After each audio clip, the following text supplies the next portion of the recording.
Back when Caleb, sorry, I'll get this situated in a second. You're just going to move the other way. Who said that?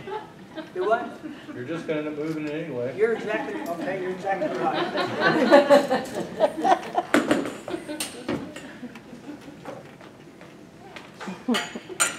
Thank you. Back when Caleb was a kid, I guess he was probably 10, in that area, 8 out of 10 roughly. He said, Dad, I want to learn to play the guitar. And I was like, okay, so we bought him a guitar, maybe a little bit older, bought him a guitar, and went and got him some guitar lessons over at Owensboro Music Center, and it was really kind of cool because I would take him over there, and while he was over there, he would learn some stuff about the guitar, and I got to look around the guitar store. And Justin, where you at, brother? Pretty cool to do that, isn't it? See, they gave me every excuse in the world to be there. So I was like, Brenda's like, what are you doing in the guitar store? Honey, I'm taking care of our kids. Okay, it's just that simple. Yeah, I'm going to turn this down a little bit. I'm a little bit loud. So, anyway, check. A little bit better. Check. Is that better? Can y'all hear me okay? Right here? Okay. So, we're in guitar lessons one day, and the lessons are over with, and we get in the vehicle, and we're on our way home. We pull in the driveway, and I notice smoke rolling out of our house. And I mean, listen, I got a smoking hot wife, but this was different smoke, okay? I'm just telling you straight. Look at her face now. It was, rolling out of there. So, man, I hit that gas pedal, and we went flying up that driveway, or Caleb and I was like, Dad, what is going on? I was like, Caleb, the house is on fire. And it was on fire. And it was just about out at this time. Now, I want you to get the scene here, okay? So, I get out back, or I pull up in the back, and of course I slide in, and I'm like, okay, I gotta fight fire. And there sit Katie and Courtney and Brenda, and it looked like that they had just fought a forest fire. Faces were black, and it was, what had happened was, anybody that knows us, we like candles and, stuff like that, smells. And good smells, okay? And that was back in the days when she would buy them sticks of incense, and had lit a stick of incense, and it fell over. And when it fell over, it caught our mantle. We had some stuff up on the mantle, and it caught our mantle on fire. And anybody's ever been in a house down there where we play music at, that used to be like a red, white, and blue Kentucky room, and it just burnt the room. So anyway, we had a swimming pool in the backyard at the time, and Brenda and the girls had gone in and got pots and pans out of the kitchen, and were dipping water out of the pool and throwing it up on the walls. One right after the other. Just one right after the other. Dip it out. And how many of y'all think I'm getting ready to fall? Yeah. So they were throwing it on. So finally, after like 40 minutes or so, they get this fire put out. So I get there, and I said, what are y'all doing? I said, the house is on fire. They were stepping over the water hose to get to the swimming pool. So I went and turned the faucet on and just sprayed the rest of it out. And they're like, oh. So I told Brenda, and please, hope no one gets upset what I'm getting ready to say.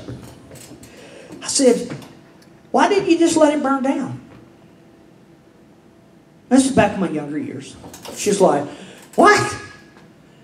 I said, everything that's important is sitting here. Let her burn. Because I already had visions of a new one. Huh? Anybody ever kind of felt the same way, or am I the only arsonist in the room right now? So I had these visions. decisions. I was like, okay, the next time, because see, after like 15 years of being there, 10 years, however long we've been there, it's like, okay, I'm not doing this, I'm not doing this, and if I ever have an opportunity, I'm going to do this, and I'm going to put a brick on, I'm going to do this, we're going to have this, and it's going to look like this, and I'm like, and I had the golden opportunity, and she put the fire out. Unappreciative. Unappreciative, that's exactly right. And now she says, don't you think we need to repaint? And I say, shut up. I don't want to hear it. We could have got a new house 10 years ago. No, anyway, I'm just teasing. No, I don't. All right, so here's the question today.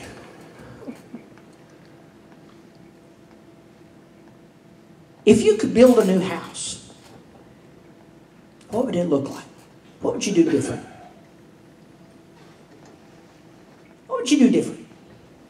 Every one of us have lived in a house now for X amount of time, and even though you may have designed your house or you may have found the perfect home, after you have been there for a particular period of time, you have already said, okay, here's something I would do. So what would you build?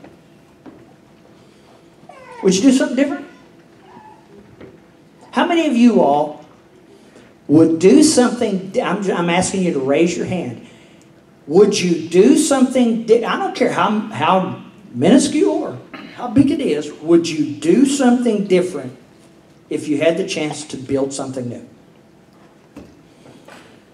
All right.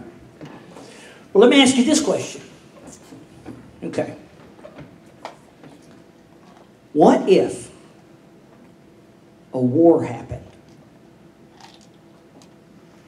Or,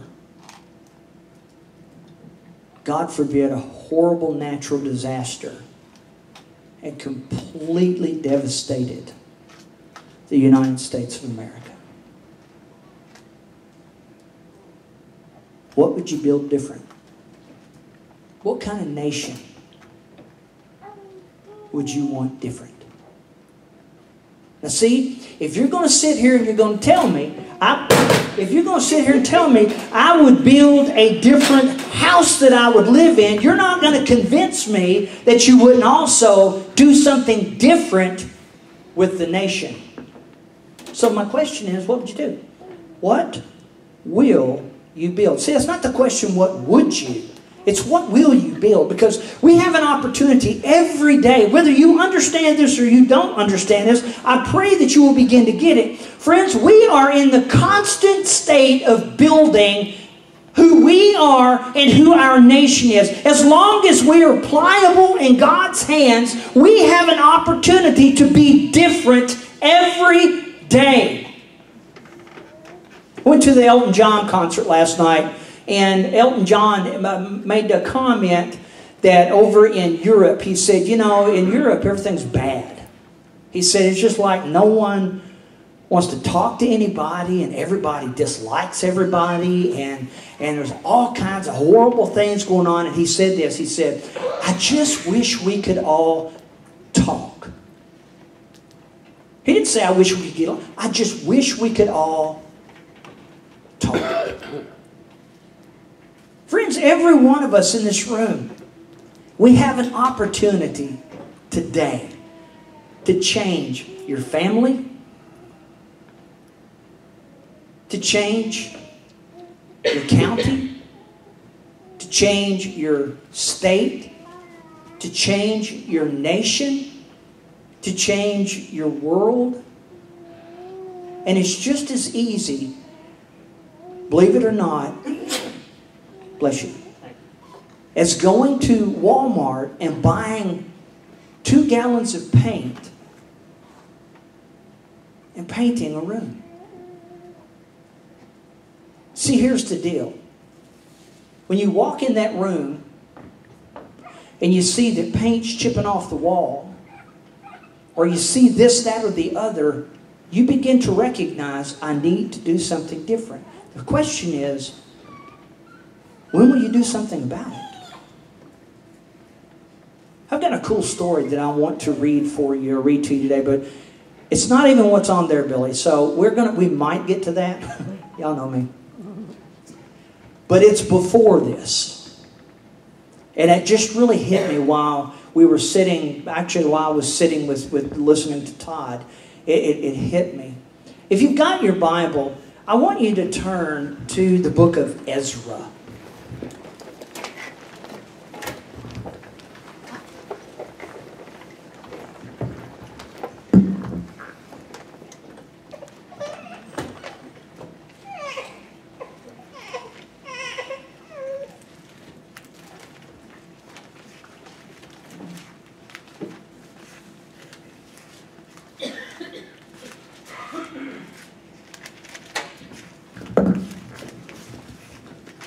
And actually, I want you to go to the last page of the book of 2 Chronicles. It would be 2 Chronicles chapter 36. Just go right there real quickly. 2 Chronicles chapter 36. I want you to see something before we go into where I wanted to go today. 2 Chronicles chapter 36. How many times do we warn our children? You better not do this, you better not do this, you better not do this, you better not do this, you better not do this before you have to lower the boom on them. Huh? How many times? 10? 73? 7 times 77. 412? Have we figured that number out yet? I guess is what I'm trying to say. How many times do we warn people? Well, guys, God had warned His children over and over and over again. And He is still warning His children over and over and over again that, friends, He takes sin seriously. The sins of an individual and the sins of a nation. He takes those things seriously. Last night we were at the Elton John concert, as I was saying, and while we were sitting there, man, he was tearing the piano up. If you've ever listened to Elton John, that cat can play the piano. And he was going to town on the piano, and he stopped in the middle of the concert. He put his hand up and he said, "Stop!" And everybody just kind of, I thought it was part of the show. He said, "Stop!" And they kept on playing. And he said, "Stop!"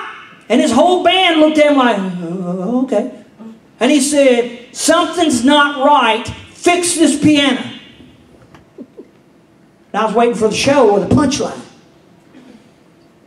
And some guy comes scurrying out. And he's got tools in his hand and he's trying to fix the pedals on the piano. So he gets them fixed and they take off one more time. "Stop!" I'm like, "Uh-oh, that guy's in trouble." I can tell you that right now. Gonna be bad. He said, "Fix this piano." He was not nice about it, was he? We were afraid he was going to go a little bit on the ballistic side. But he looked, listen, he looked at the crowd and he said this: "I'm only going to give you the best. And I am not going any further until this piano is fixed." So he sat there. He didn't have this look on his face, but he just sat there. And this guy was scurrying. He was under the piano. And he started playing again. And as he was playing, this guy was under the piano. And every time that Elton would move his foot, this guy would push the pedal to see if the pedal was working. And then he would do it. It was like, it was comical. I was like, smash his finger. Just one time. Let's see what happens. See what he does. Anyway, point being, you see, that's what he wanted the best. And see, people get bent out of shape when they read in the book of 2 Chronicles or they hear a preacher talk about how God is intolerable of sin. Guys, God is intolerable of sin because He offers us the best. And we settle for paint chipping off the walls. And He says, "I've offered you so much better." Read this with me. Chapter 36, verse 11. Zedekiah was 21 years old when he became the king, and he reigned in Jerusalem for 11 years. But he did evil in the eyes of the Lord his God, and he did not humble himself before Jeremiah the prophet, who spoke the word of the Lord. And he also rebelled against King Nebuchadnezzar, who had made him take an oath in God's name. And he became stiff-necked and hardened in his heart, and he would not turn to the Lord, the God of Israel. Furthermore, all of the leaders of the priests and the people became more and more unfaithful, following all of the detestable practices of the nations and defiling the temple of the Lord, which he had consecrated in Jerusalem. Friends, we've become a world that wants to be like everybody else. And I'm going to share with you today, if you are here, the good news is we're not supposed to be like everybody else. And there is nothing wrong with that. There is everything right about that. Let me tell you something. I know this guy named Jesus, and he changed my life. When I sing up here, I don't even pay attention to you guys. I found out when I opened my eyes a while ago, I was facing that direction. I had no clue I was facing that direction. You want to know why? Because when we were singing the song, better is one day in your courts, better is one day in... You know what I was picturing? What heaven looks like. Brother, I was no longer here. I had left the building, thank you very much. I was gone. And let me tell you something, guys. That's what God wants to offer you.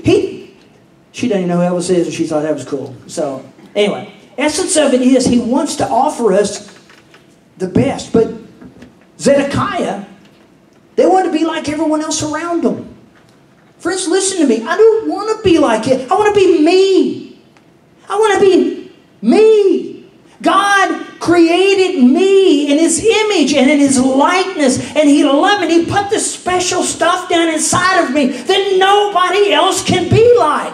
I am me. I am me. And I am very proud to be me because God made me me. And I want to tell the world about this God that made me. I don't want to be like the rest of the world that acts a fool, that acts this, that acts... I don't want to be like that. I want to be me. The concert last night was kind of wild. There was this lady in front of us. And I've got videos if you want to see them. Because I was fixated on her. Yeah, and we had good seats. We were from here to the back of the room from Elton John. And I couldn't get my eyes off this woman. Because when the music started, she was sitting in her chair and she was tapping. Just like everybody else. And then you could tell she got some alcohol in her. And the next thing you know, this woman was a dancing machine. Or so she thought. I'd give anything to find her and show her this video and say, hey, I was behind you last night. You want to check this out? It was awesome. She wanted to be like everyone else around her. And there I sat. I had a good time listening to Elton John and watching her. You know that song, Tiny Dancer? I watched a tiny dancer right in front of me. We want to be like the world. When He said, come out from them, be separate, be different. I want you to be unique. And I want you to use that stuff that God's placed inside of you. Zedekiah said, no, I'm not going to do that. So look at verse 15. It says, and the Lord, the God of their fathers, sent word to them through the messengers again and again, because He had pity on His people in His dwelling place. But they mocked God's messengers. They despised His words, and they scoffed at His prophets until the wrath of the Lord was aroused against His people, and there was no remedy. Let me tell you something. Only place in the Bible that is said, there was no remedy. Let me tell you something, friends. If God is speaking to you, do something with it. Don't wait Don't try to talk your way through it. Don't try to seek advice from somebody else. If God is speaking to you, do something with it. But He's trying to introduce you to a different life. Let me tell you something. I'm thankful to be here today. I know preachers say that all the time, but I mean that. I really am. I like y'all. Most of you. The ones that laugh at me when I fall, I'm not so careful. That's my wife right now. Listen. They mock God's messengers. Forget the messenger, they mock God's message. Friends, listen to me. We're called to be different. We're not called to have one foot in the world and one foot in heaven. We're called to choose a side. Because the Lord calls that in the book of Revelation chapter 3 lukewarm. And He said, and because you are lukewarm, I spew thee from my mouth.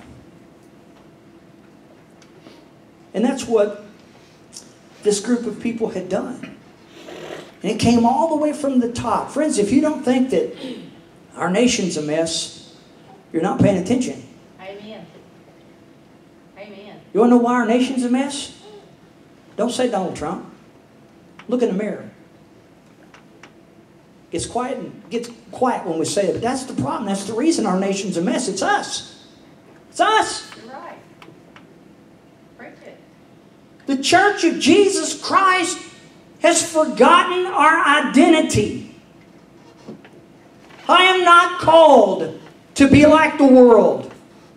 I am called to be in the world, but not of the world. I am called to show the world a difference. And that's the exact same thing that the children of Israel were called to do, to be the carriers of the message of who God is. In the Old Testament, they were the carriers of who Christ would be. But they chose to be like everybody else. Oh, we want a king. God said, I'm going to build something for you. But they wanted to build something different. Listen to what He says. Verse 17, so he brought up against them the king of the Babylonians, who killed their young man with the sword in the sanctuary, and he spared neither young man nor old man nor woman nor age. God handed all of them over to Nebuchadnezzar, and he carried to Babylon all the articles of the temple of God, both large and small, the treasures of the Lord, the temple, and the treasures of the king and his officials. Listen to this. And they set fire to God's temple, and they broke down the walls of Jerusalem, and they burned all of the places and destroyed them, everything of value there. Now, do you remember back there when I said, and the Lord said there was no remedy? A choice was made. And because that choice was made, that choice had ramifications. And He had already told them, He had already prophesied that you would be taken into slavery. And He said, I decree upon you 70 years. This is the beginning of that 70 years. So I want you to understand that it didn't matter what they did. The Lord said, you're going to be in captivity for 70 years. How many of y'all are parents? You realize when you ground your kid and you say a week, what does that actually mean? Day. Or until they say, I'm so sorry, I won't do it again. Huh? Isn't that who we are? But when the Lord said 70 years, guess what that meant? 70 years. That meant 70 years. Guys, I am 52. Wow. I do not even want to know what that wow means, okay? Is that like, wow? Or is that, wow? Either way it goes, I don't want to know. But hang on. I would still have a bunch of years left. 18 more years of captivity. So that brings me, the next two books are going to be a little, they'll fool you. Turn over to the book of Nehemiah. Because the book of Nehemiah picks up over 70 years later. And here's the point that I wanted to get to today.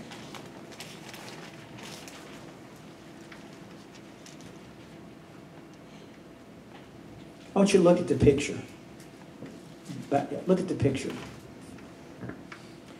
That's the wall. That's the wall surrounding the old city of Jerusalem. Now, I want you to recognize that would take a lot of work, wouldn't it? Okay? Now, this is not the wall that we're getting ready to see be built, but this is the wall that surrounds the old city of Jerusalem. This would have been built later on, but the essence of it is, listen, that would take a lot of work, wouldn't it? Okay. So let me tell you what's happened in these 70 years. 70 years were decreed upon the people of Israel. The people of Israel went through their 70 years and they got used to being in captivity. And when they got used to being in captivity, life just went on like it was. Some of them were still in their homeland, but their homeland was now occupied. How many of y'all would like to live in an occupied United States of America? Because that's happening all the time.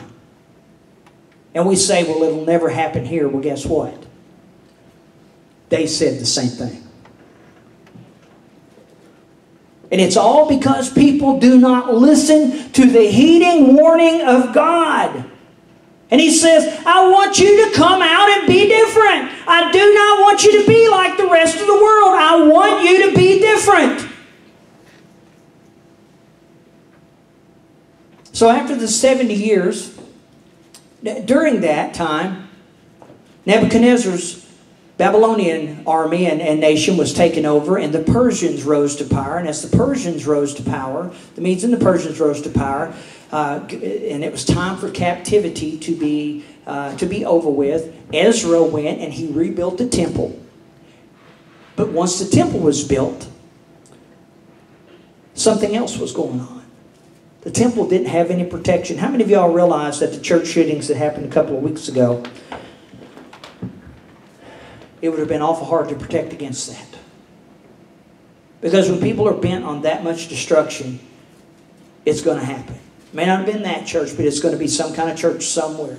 But let me tell you something. We see a picture on the other side. I want you to think about this. On the other side of that wall, don't look at the dome that's there because we know what that dome is, but on the other side of that wall, imagine that that was actually the temple of God. The real temple of God on the other side of that wall, but that wall wasn't there. So you had enemies all the way around you that could very simply get into your temple and could attack you and tear you down. Nehemiah looked at this and he said, my God, we are vulnerable to attack. We have no identity as a nation. Listen to what he says in Nehemiah chapter 1. The words of Nehemiah, the son of Hakaliah. It was in the month of Kislev in the 20th year while I was in the citadel of Susa. Hananiah, one of my brothers, came from Judah with some other men, and I questioned them about the Jewish remnant that survived in exile and also about Jerusalem. And they said to me, those who survived the exile are back in the province and are in great trouble and disgrace. The wall of Jerusalem is broken down and its gates have been burned with fire.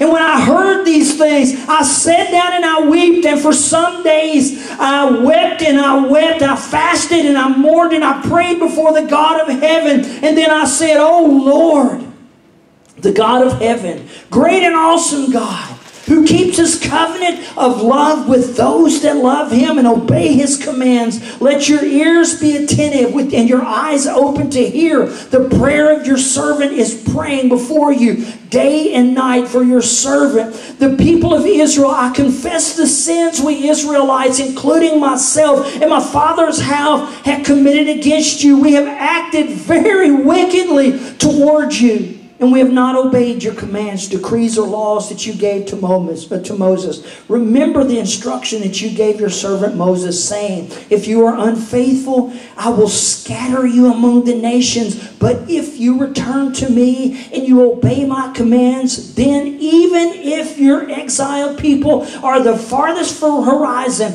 I shall gather them from there and bring them to the place I have chosen as the dwelling for my name. They are your servants and your people, whom you deemed by your great strength with your mighty hand. O Lord, let your ear be attentive to the prayer of your servant and to the prayer of your servants who delight in revering your name. Give your servant success today by granting him favor in the presence of this man. And I was the cupbearer for the king.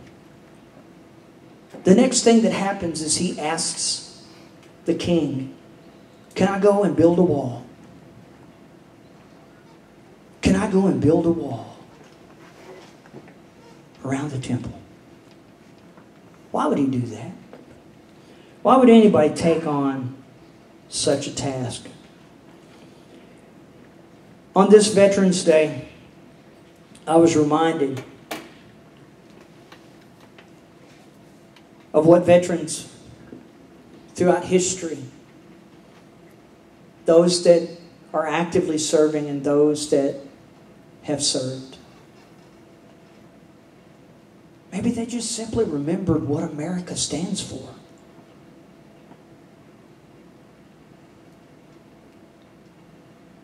See, that's what's wrong with us. We've lost our identity. We must stand for what we're supposed to stand for. Friends, listen to me.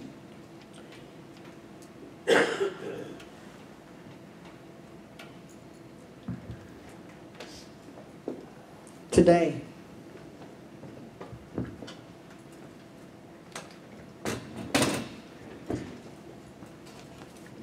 you can hear about Jesus freely. Freely. You got to come here today. You could have gone anywhere you wanted, but you got to come here today.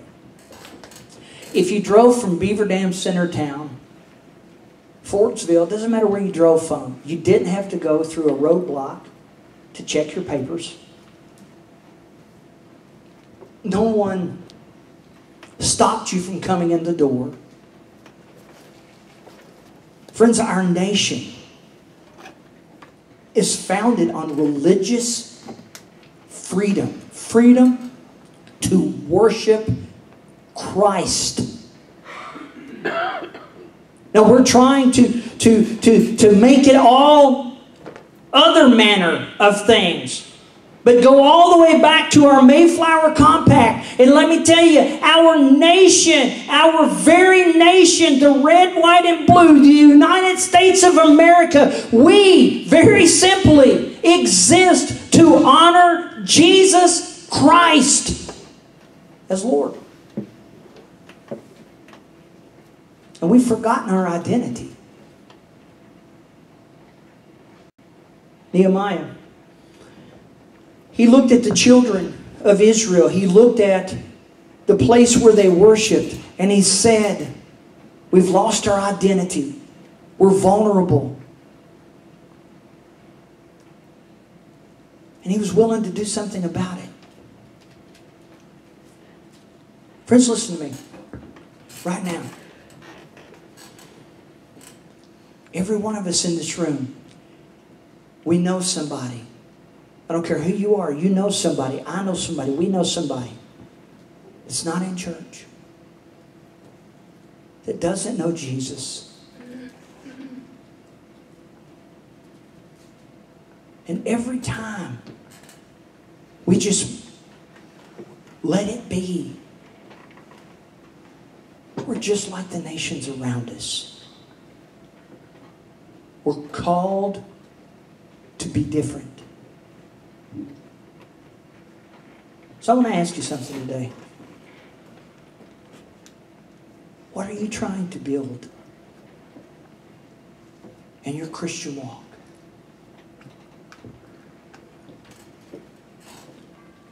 I don't just want to go to heaven. I want to know that when I go,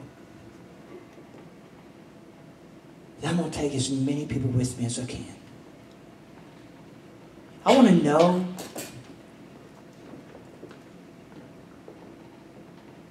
that I was part of something that was amazing. I want to know that I stood for and that I continue to stand for Jesus.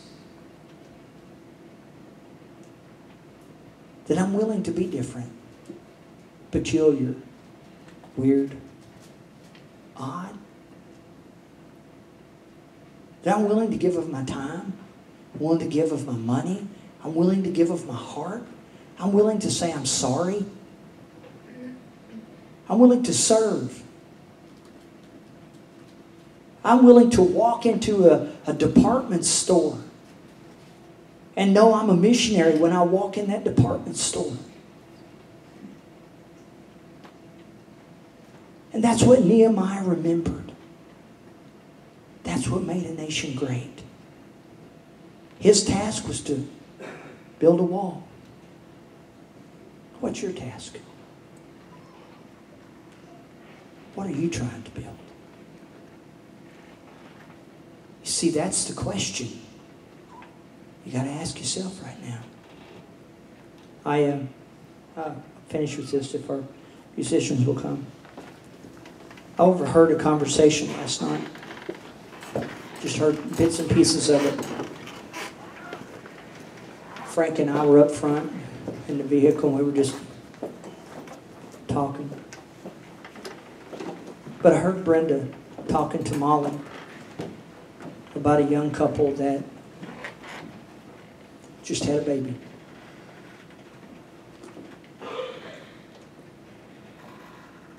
And they dropped out of church quite a while ago. And just recently had this baby. And Brenda had a conversation.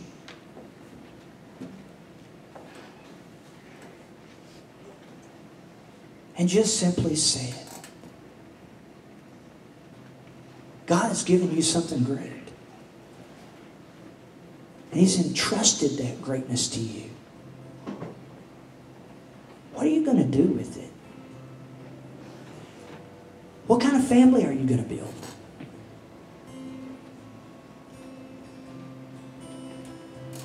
I've got a son that's 5,000 miles away.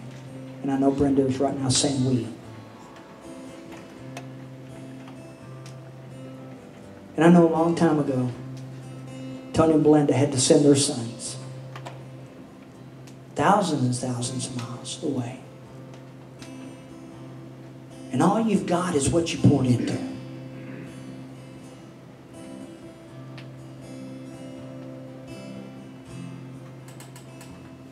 Talking to Caleb a couple of days ago on the phone.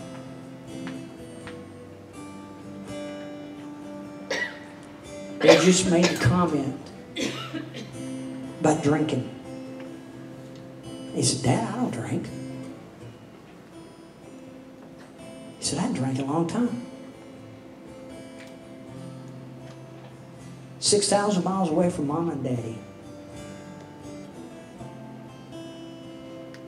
You see, even when you think you're not building something, you're building something. You see, Nehemiah was building a wall.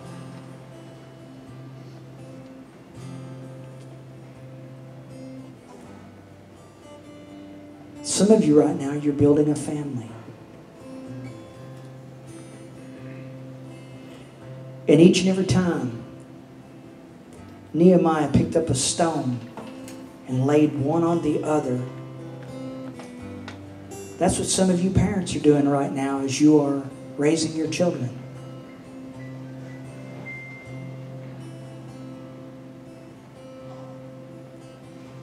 But the question is, what are you building? See, it doesn't matter about the person beside you.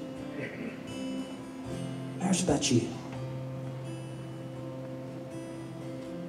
And it all boils down to this time, just like we were talking this morning. One of these days, my life is over. That's it. And I know that.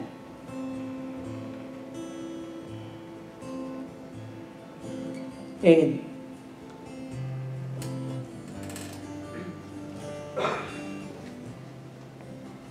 I'm going to experience what heaven looks like and what heaven is like. What Jesus actually looks like. I mean, I can't imagine he looks any different than he looks when I close my eyes. I think that's what he looks like. But I think everybody probably feels the same way.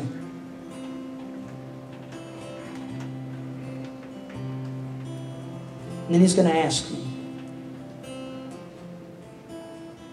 Rodney, what did you build? What are you building? So today I'm just going to hush and I'm just going to ask you, what are you building?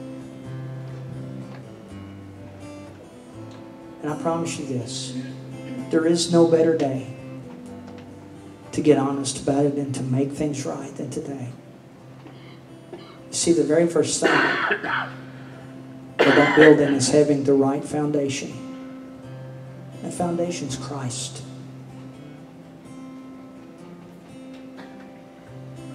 Coming to Him and saying, Jesus, I need you as my Lord, my Savior. I've sinned. I tried to be like everybody else.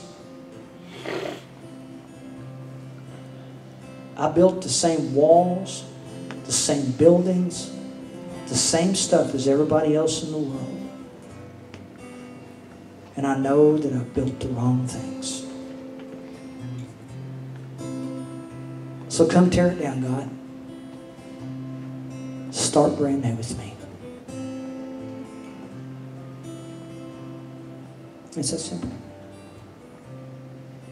Would you bow with me? Father, it's moments like these that I know that you try to speak to us and that you want us to respond. I just ask you right now, Lord. I know that we're celebrating veterans. Lord, I want to celebrate Jesus this day. I thank you for Nehemiah. And I thank you for Ezra. I thank you for these that recognized the sacrifice that needed to be made for my freedom. I thank you for Matthew, Mark, and Luke, John, for Philip and Bartholomew. Thank you for Paul. And I thank you for all of those believers down through history that knew they needed to come out and be separate, to be different. And because they were, we can be. So Father, I thank you right now and ask you to pour your heart into us. And if anybody in this room just needs to step out and to step towards you, let this be the day. And I ask these things in Jesus' name. Amen. Please stand.